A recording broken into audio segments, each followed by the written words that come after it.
Welcome to Africa to You. I'm Vivian Birchall, your host. In this episode, we will explore a little more about what Africa is. What is Africa? Africa's foundational value for human interaction is Ubuntu, characterized by compassion and restoration of human relations. Before I explain why, here are some facts about the continent of Africa. Worldmeters reports that the continent of Africa has a population of almost 1.3 billion people based on the latest United Nations estimates.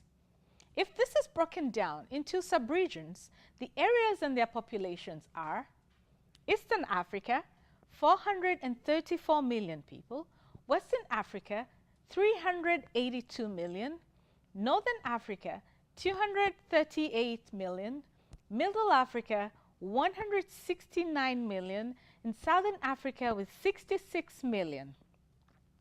Africa is home to 1/6 of the total world's population.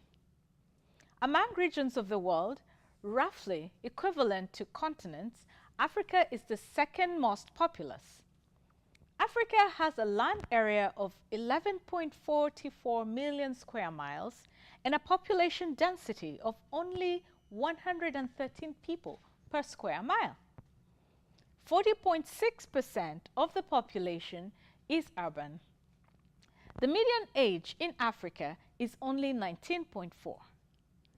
With these statistics, we can see why Africa is a force to reckon with in the global economy. But this is a conversation for another day. So, going back to attributes that define Africa.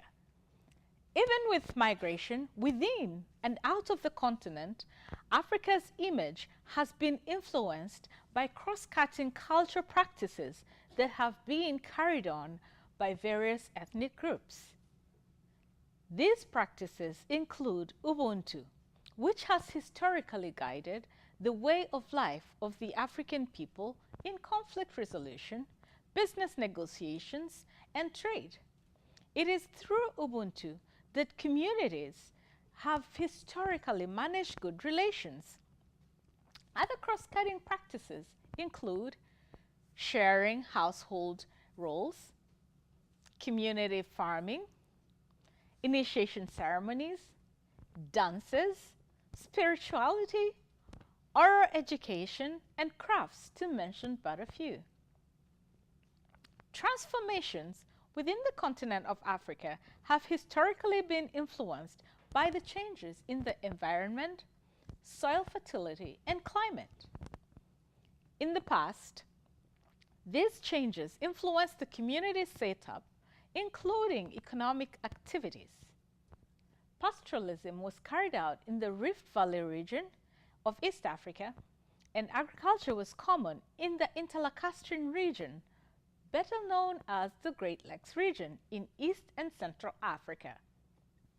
This region is gifted with many lakes, including Lake Victoria, Albert, Choga, Kivu, Tanganyika, Edward, and George, which endow the region with fresh water and fertile soils. Records show that during the Great African Migration over 3,000 years ago, the Bantu are believed to have migrated from the Cameroon-Nigeria border to the east and south. Many settled in Congo and the Great Lakes region and intermarried with hunters and gatherers who occupied that area. They created structured settlements and elaborate administrative governance and economic systems that made them stand out in the region.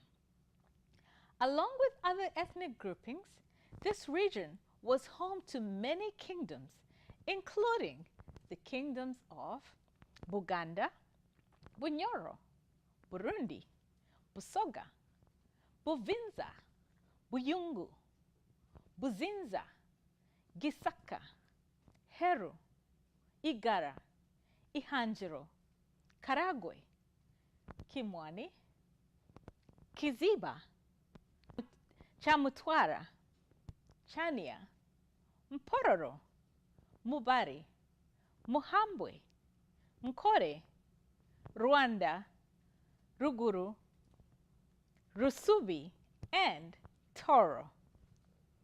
In future episodes, we will learn about how these kingdoms and states were disintegrated at the hands of foreign entities. Just as a reminder, Africa is home to various ethnic groups speaking over 3,000 languages. Uganda alone is home to people speaking more than 50 languages. African history and culture are broad, and every aspect of them enables us to understand the continent and its people at home and in the diaspora. Visit us at africatu.org or send me an email at africatu.vivian@gmail.com. You can also find our episodes on the Acton TV YouTube channel. Thank you for watching Africa to You. Till next time.